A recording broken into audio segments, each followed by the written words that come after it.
Hi, I'm Jim from jimthebikeguy.com, and in today's video I'm going to talk to you about tubeless. It's a big topic at the minute and it seems inevitable that slowly but surely, like it or not, we're going towards a tubeless future. But there are some restrictions, there are still some compatibility issues, and we're going to talk about that today. But the main thrust of this video is I'm going to tell you how to set your tubeless setup, your rims and tyres up properly, how to tape it properly, how to choose your valves, how to get that sealant in, and then how to check it and pressure test it at the end to make sure that you know that you've done it properly and that it's properly installed. Okay, so let's start by talking a little bit about compatibility. It's really important that you use, it sounds obvious, but you need to use a tubeless wheel and a tubeless tyre.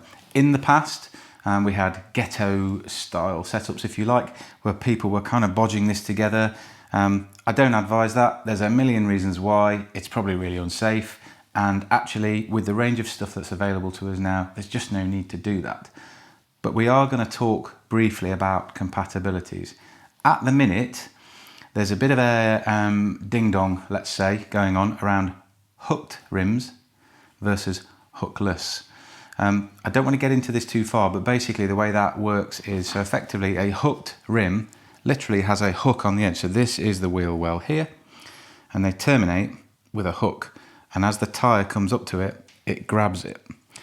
As we move forward, manufacturers are starting now to make hookless rims. So instead of having that grabbing edge, if you like, to the rim, it's straight, and the grab happens further down here. The main thing you need to remember is read the rim of your wheel, because there will be printed information on it and it will say only used with hooked tyres, or it will say hookless compatible. Also, read your tyre. So somewhere on the edge of this tyre there will be some stamped information, used with hooked rims only or hookless compatible. It's really important you find that information out. It's really important that you don't use a hookless wheel with a tyre that doesn't like hookless. And as we move forward, people are now bringing out hookless with hookless systems. So that's a massive compatibility issue, and I would advise you to pay attention to that. Okay, so the other thing to look for is when your wheels were supplied, did they come pre-taped for tubeless, or did they come taped with old-fashioned high-pressure tape like this? So this is an older style rim strip for inner tubes and clincher tyres. And even if your wheel is a tubeless wheel from the manufacturer, the chances are they might not have pre-taped it with tubeless tape. So check first. If you've got one of these bendy, flexy strips already on this wheel, quite simply, it'll be sat inside there like that. And what you need to do is get yourself a pick or a tool and pop it off, because you cannot use this for a tubeless installation. So what you do want is some tubeless rim tape. Now there are a whole range of different products on the market. Okay, we've got lots and lots of tape here. Look at all the tape I've got, loads and loads and loads.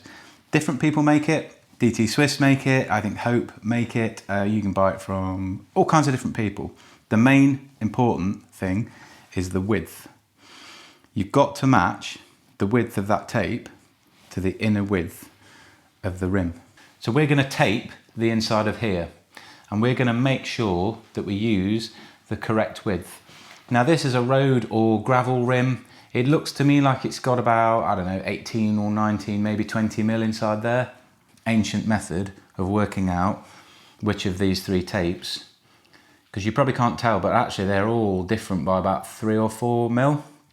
I don't want to use one that's too wide, because if I use one that's too wide, it's going to go up the side of the rim, it's going to interfere with the hooks on the tyre engaging. I don't want to use one that's too narrow, because if I do that, it's going to drop down into the middle of that, and it isn't actually going to seal off to the edges. What I'm really looking for it to do is, if that was the wheel rim that was this profile here. I want it to completely occupy the bed, side to side, and I want to account for the fact that it's going to drop in to that trough. So this is the most important part. Where do you start? Where do you finish? And how many times do you go round? And how tight do you go? There's my valve hole. That's your start and finish point. You start before the valve hole and you go past it and you finish after it, and you go round a minimum of twice. And be aware, so I'm going to do that for you now. So I'm starting from here, give it a good stick down, and the first few inches of the tape might not stick that well. Don't worry too much if that happens. And what you need to do now, get your big arms out, get strong, pull quite hard on the tape and make it sing.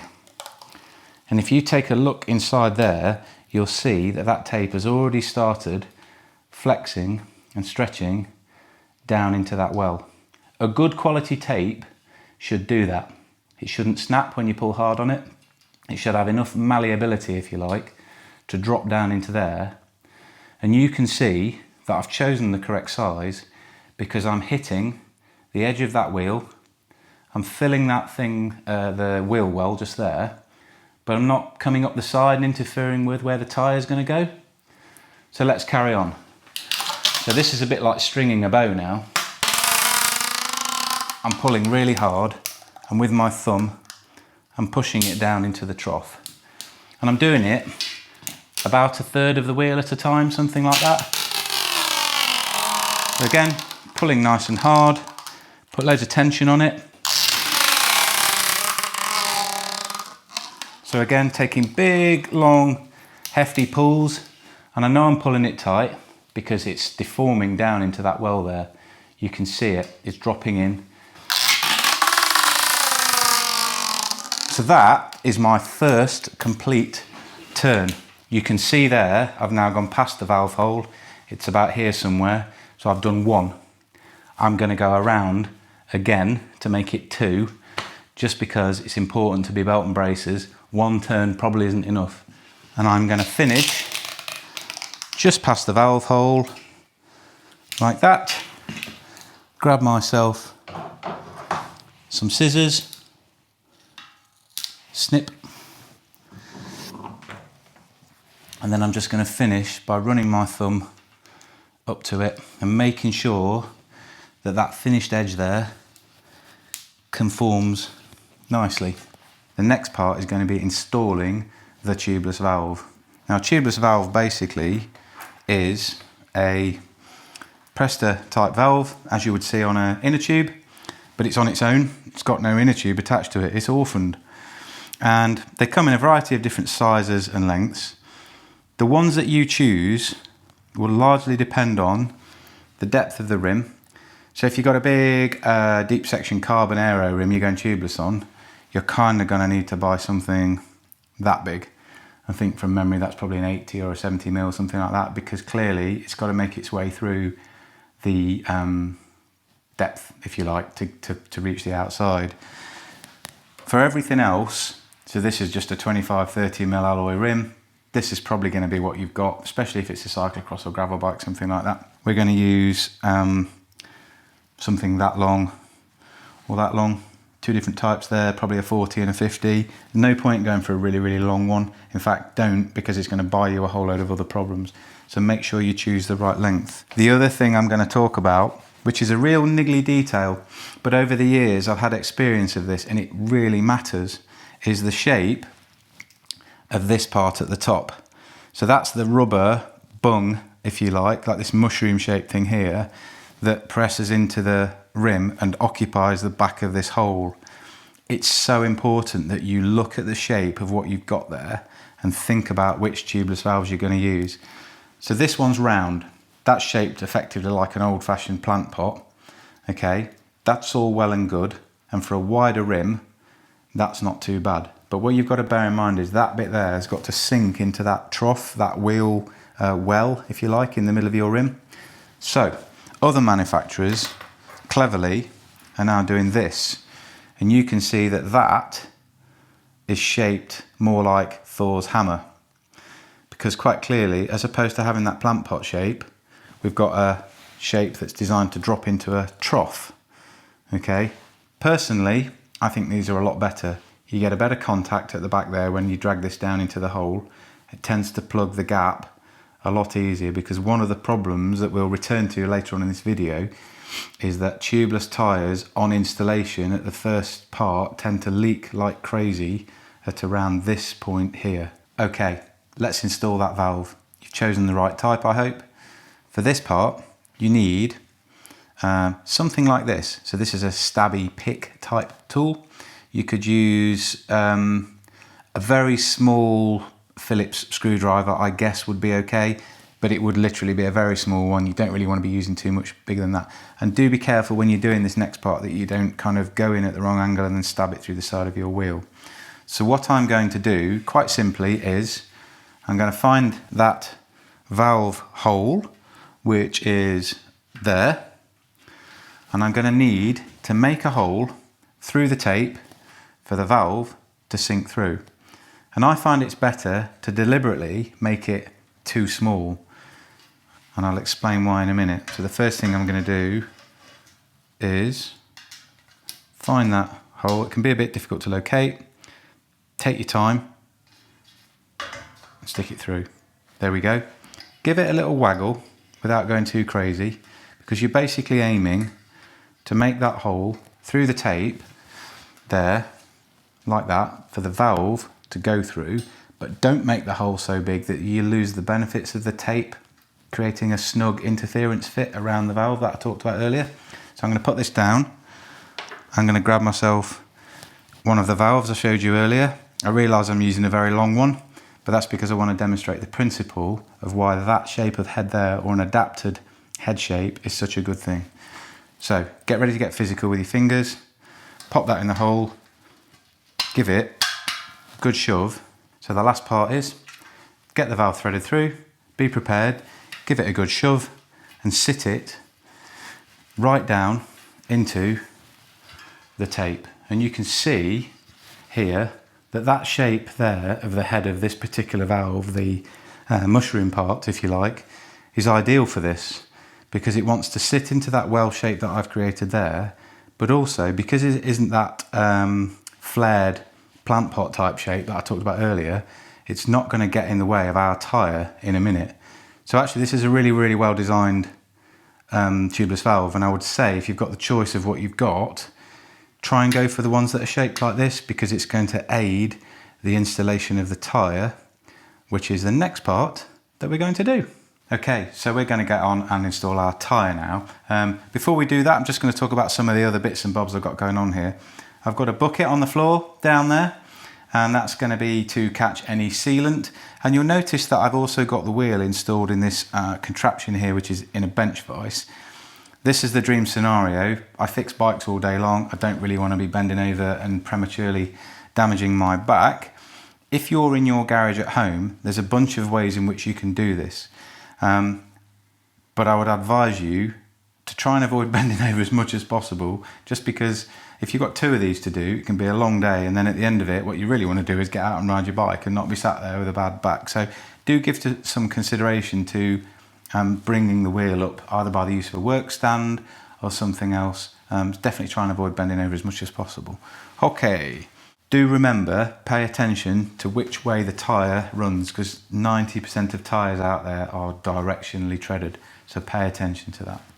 Okay, so the way I do this is quite simply bring the tyre up to the wheel, hang it over the top loosely, so that is to say on the outside of the rim at both sides, and then finishing at the valve, which hopefully you remember from my previous video, pop it on all the way around. You'll probably find the first side is quite straightforward, because at this point there's not that much tension in the beads of the tyre. So hopefully we can just pop that over the top, like that. And I'm going to check that I haven't accidentally pushed the bead of the tyre past the head of that valve. I want this bead to fall into that gap there. I've just done that. I'm going to flip the wheel around, mount it the other way on in my handy little device here, like that. And again, finishing at the valve because there's no real free space there, so that's when it's going to get tight. Working my way around like that, get it installed, get it to near to the end, do my best to get it on with my fingers if possible. So if I can get this on now with my thumbs, that's telling me it's probably quite a loose fit tyre. Bear that in mind for later. So I'm going to try and get that over the end there without the use of levers. Just that last little bit, I think. Oh no, we've got away with it. And once again, I want to make sure that the tyre bead drops into that gap there. Okay, the tyre is now loose mounted onto the rim. At this point, you need to do a dry inflation. Resist the temptation to go putting sealant in at this point, because you could make yourself look really, really silly now. Do not inject sealant until you know for sure that that tyre is going to pop up onto the rim. So how are you going to inflate it? Okay, I freely admit I cheat. So I've got a compressor which generates a huge whoosh of air very, very quickly through a compressor head. You can use a track pump if you're energetic and quick to inflate this. You can buy one of these tubeless inflator devices. So they look like a track pump with a reservoir on the side that you pre-inflate, and then you use the pressurized reservoir to then create a rush of air. Because the installation of a tyre onto a rim is entirely reliant on such a huge volume of air arriving so quickly that the tyre is overwhelmed by it and has no choice but to pop out onto those hooks that I talked about at the start of the video. Moment of truth now. Let's try a dry inflation of this, and we're really listening for 2 loud bangs. That's a good thing, because those 2 loud bangs that I want to hear now are going to tell me that those tyres have jumped up out of that well, they've jumped sideways and they've snapped onto those hooks.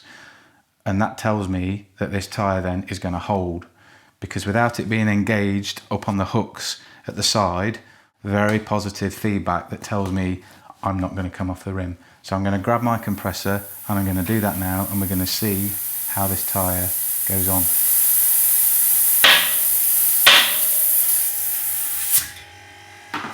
Those 2 loud bangs straight away, you can go off and treat yourself to a piece of cake, because that means you've had a successful day. It doesn't always happen.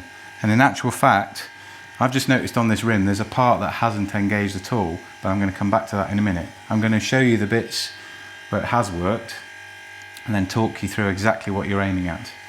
I hope that you can see this very light coloured area. So that shows me that the bead has engaged, and you heard the 2 loud bangs. And effectively, as we work our way around here, can you see we've got one area here that hasn't engaged? So I'm going to fix that now. So what I've done is I've made myself some lovely soapy solution. This is basically a great big slug of washing up liquid with a bit of water. Don't dilute it too much, because you're really looking to use something like this little sponge here, and you really, really want it nice and foamy like that. Okay, and we're going to make a bit of a mess now, and that's absolutely fine. And what we're going to be looking to do is getting these foamy, soapy bubbles into the gap. So you see I'm working it all the way around the inside, like that. Holding the tyre off of the bead as I go, working it through. Some wheel and tyre manufacturers actually sell this as a solution. I think that Schwalbe do it, tyre installation solution. As you can see, you can make it yourself, because in reality it's not a particularly difficult thing. What we're basically looking to do is lubricate that gap down there. I'm going to flip it around. I'm going to do the other side as well. There's not much point only doing one side. Again, working those soapy bubbles into that gap like that. And remember, we're doing this because although 90% of the tyre came up to bear on the hooks on the wheels, there was a little bit that didn't. It was a little bit uncooperative. So we're just looking to give it some help by doing this. Hopefully you won't have to do this, but if you do, at least you end up with a nice clean wheel. So let's get our pump ready again. Fingers crossed. Give it a blast.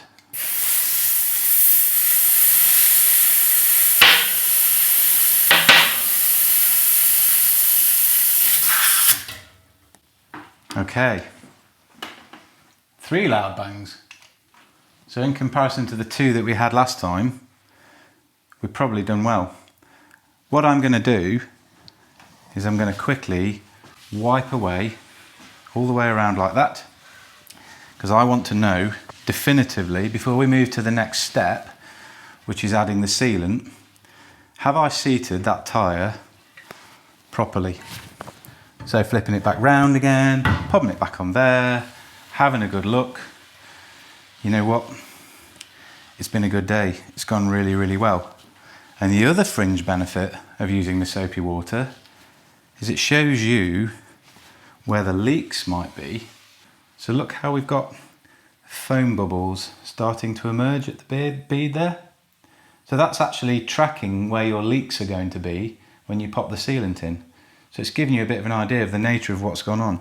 So even though these beads have engaged beautifully, crack, crack, crack, snap, 3, 4 loud bangs, whatever it is, that lovely positive feedback, that also is showing you why you need sealant. Before we carry on, you may have had the opposite problem. So instead of getting those 2 loud bangs and that snap, snap, snap, snap, snap, and you needing to use the soapy water as a lubricant because the tyre was so tight, the opposite problem can happen, where the fit between the rim and the tyre is so poor that in actual fact, when you go to inject air into it, the tyre is nothing like tight enough. So physically it's larger than the rim and all the air just shoots out the side and doesn't stay in there long enough. That's a common problem as well. That's a really easy one to fix. If you're getting that, where when you're trying to do the inflation and all you hear is it all blasting out around the edges and it's just not getting anywhere near inflating, what you need to do is tape the rim some more. Physically, make the wheel larger to come and meet the tyre, because as we've already said, the tyre in this particular case is just too big. So make the wheel bigger, tighten the fit, create interference. So the way you would do that is you would take this back off, you would take the valve back out again, and you would repeat the process that I showed you earlier of taping for 2 more wraps. Okay, so let's get some sealant in. Now there are 2 ways of doing this, and which one you use depends entirely on how confident you are and how easy this tyre went on the first time. If it was very stubborn, you probably don't really want to think about ever taking it off again. In which case, I would advise you to use a syringe. This is a sealant injector. We'll come back to that in a minute. If, on the other hand, you feel that the tyre came on and off really, really easily, and some mountain bike tyres tend to do that, road tyres not so much so, and you think that you can get that bead on and off easily enough without damaging the tape or the tyre, you can use the method whereby you deflate the tyre, unhook about, 8 to 10 inches of bead, like this, down here, so with a deflated tyre, pop it off with a tyre lever, and then just simply tip the right amount of sealant directly into the tyre, rotate it back around again to the point where the sealant disappears inside the part where you've still got the bead already hooked on, and then quite simply pop it back on again. That's the pro method. I suspect if you're pro enough to do that, you already know that method. What I'm going to do now is I'm going to go through the factory method, if you like, which is remove the valve core, fill a syringe with sealant, inject it through the valve core and reinflate. So let's get onto that now. You really need a valve core removal tool. You may have got one with your wheels. It might look like a little black key thing, or alternatively you can get one like this, which I use, and it has this slotted tool in the end of it, because in order to get the sealant in through the valve, you must remove the core. Under no circumstances inject sealant directly through that valve with the core still in place, because all you'll do is write the valve off, the core rather. And another handy tip actually before we come on, buy yourself a bag of valve cores. They're really cheap and periodically they get clogged. So get yourself some valve cores. Okay, let's let this tyre down and let's take that valve core out. You're using your tool there, keep hold of that. Unthread the valve core like so. Keep it with the tool because they're very easy to lose, and it's also quite a good move to have a bit of an inspection of it while you're at it. Is it clean around the little rubber bung at the end? Has it got little clogs of sealant all over it? Does it need replacing? It's like a plunger. Is it going to stick in place nicely when you go to put it back in? Okay, let's assume it is. Let's pop it to one side and let's fill a syringe with some sealant. And I've threaded on a sealant injector. It's good if it threads onto the end of your valve. Some of them are just push on, but a thread one's quite good because it stops mess and stops it all leaking out the side. If you're putting something like a 25 or a 28 mil fast road slick onto a tubeless road wheel, realistically 40 to 50 mil is the absolute most you're going to need to use, because clearly there's only about that much space inside the tyre all the way around. This is a 37, so this is like a gravel tyre or a big cyclocross tyre. For this I'd use about 60, maybe 70 mil. Handily, on the side of the syringe we've got measurements here, and you will also probably notice that when you buy yourself a bottle of tubeless sealant like this here, it also comes with these markings on the side that tell you how much to use. It's important that you don't use too little, and it's important that you don't use too much. Pouring it straight in, and bear in mind some of it's going to make its way downstream immediately, so I'm going to put 60 mil in here, and you can see it's making its way all the way to the top. It's already making its way into that tyre under gravity. So I could stand here quite happily now. Don't really need to use this part. I could just sit here, I could drink my tea, but let's speed things up a little bit. So I'm going to pop that in the top of there, and immediately it's under pressure. So bear in mind a little bit might escape around the valve, but I'm going to inject it in, and you heard it go in. Give it a couple of good shoves up and down, the purpose being to just get the last dregs out of this length of tube, like that. Okay, what I'm going to do is I'm going to unthread this, I'm going to put my valve core back in, and I'm going to re-inflate the tyre, and then we're going to finalise the installation. Got my valve core, got my tool, but before I do that, I'm just going to give the head of that valve there a little clean, because inevitably when I injected that sealant, some of that sealant made its way out and along the side. So give it a clean before you put this back in, because you don't want your valve cores getting clogged up. So we're going to pop that back in there like that, thread it up, use your tool to finish, and when you thread this in, so I'm turning it in now, okay, when you thread it in, just make sure that you watch out for the whole valve rotating in the rim. It shouldn't do that, so it's worth supporting it. I'm going to re-inflate this tyre now. We know it's seated because I had my 2 or 3 loud bangs earlier, and actually it hasn't jumped back off the rim at all in the meantime. So we should have some success with this. So let's bring this around here, get my trusty pump head one more time. There won't be any loud bangs this time because the tyre's already seated.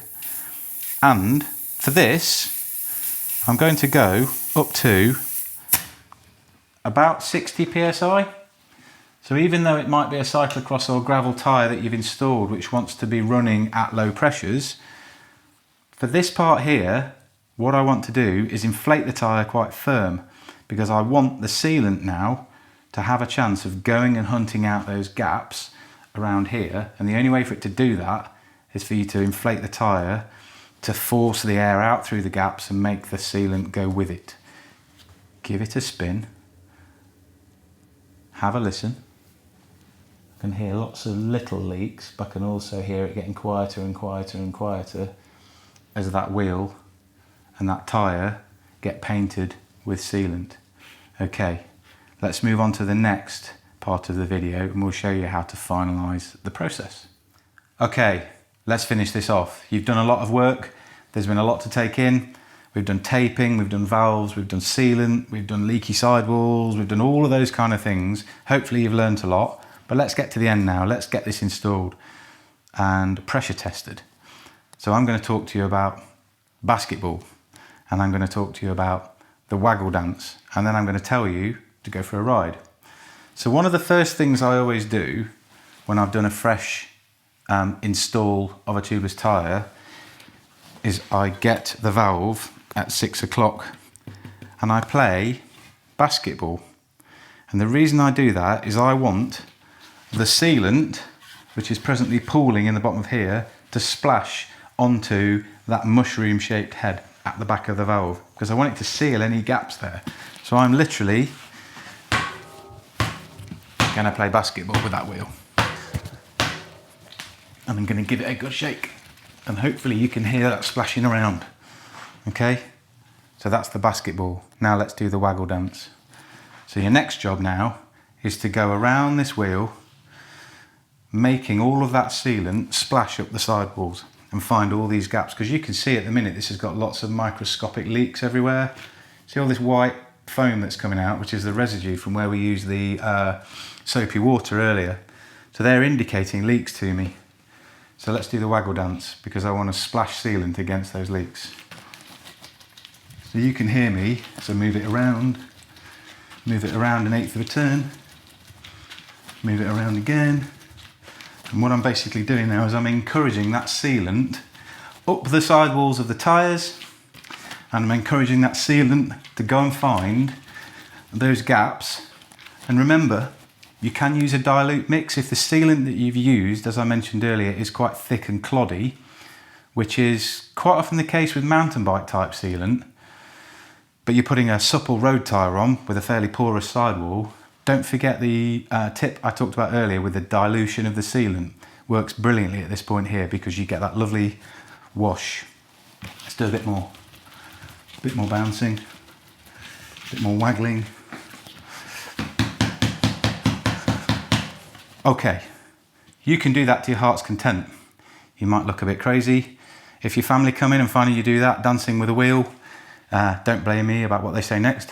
But anyway, the next thing you need to do now, get your wheels, fit them on your bike and go for a ride. And the reason for that is, by the centrifugal force of you going up and down the road on your bike, you're propelling that sealant around the inside of your tyre. In fact, some manufacturers actually advise you that as soon as you've done your sealant install, or your tyre install rather, get on your bike, go for a ride. Don't go too far in case you develop a leak and it's not installed quite right. So maybe just head out around the town or something like that. But actually quite often with a tubeless install, the best thing you can do, put the wheels on the bike, go for a ride, and let that sealant blow itself all the way around the inside of the tyre. This one actually is not taken too bad, because I can hear all the little noises and all the little hisses have stopped. A really good measure, a really good thing to do at this point. Just have a moment and just have a listen. Yeah, it's all gone a bit quiet. Okay, quite a lot to remember there. Tubeless is a big topic, but don't be scared of it. It's not that big a deal once you learn the principles, and hopefully today's video has helped. So some things to remember going forwards. First thing, try and keep your valve cores clean. Buy yourself a bag of valve cores is a really smart move, because inevitably at some point enough sealant will find its way into the back of that little rubber bung that you see in the back of it. Eventually it'll get clogged with little boogers of sealant. There's not really much you can do about it, and a bag of valve cores is like $5.99 for 20. So buy yourself some of those and change them often, especially if you notice your tyre has stopped holding pressure. Quite often your first port of call when you've got a mysterious pressure leak, change the valve core. That's pretty common. The next thing that people worry about or ask me about is, how often should I check or change my sealant? And the reality is there's not a great answer for that, because it depends on what type of sealant you put in. It depends how many punctures you've had. So I would advise you, if I was to pick a figure out of thin air, check it yearly. And what you're really looking for is, when you pop that tyre off, does liquid sealant come out? Does it still smell fresh? Is it still runny? Is it still going to do its job, which is to plug holes in the tyre when you get punctures and to plug these air gaps around the outside? Does it still look fit for purpose? Or when you take the tyre off, have you basically got what looks like dried up old white paint with no real liquid content to it? If that's the case, inject some more sealant to the proportions that I talked about earlier, so 40, 50, 60 mil, depending on the tyre size. In reality, that's the only maintenance that you need to do. I hope you've enjoyed this video. I've been Jim from Jim the Bike Guy. We've covered tubeless really well today. Don't forget, like, subscribe and comment below with any feedback you have. Thanks a lot.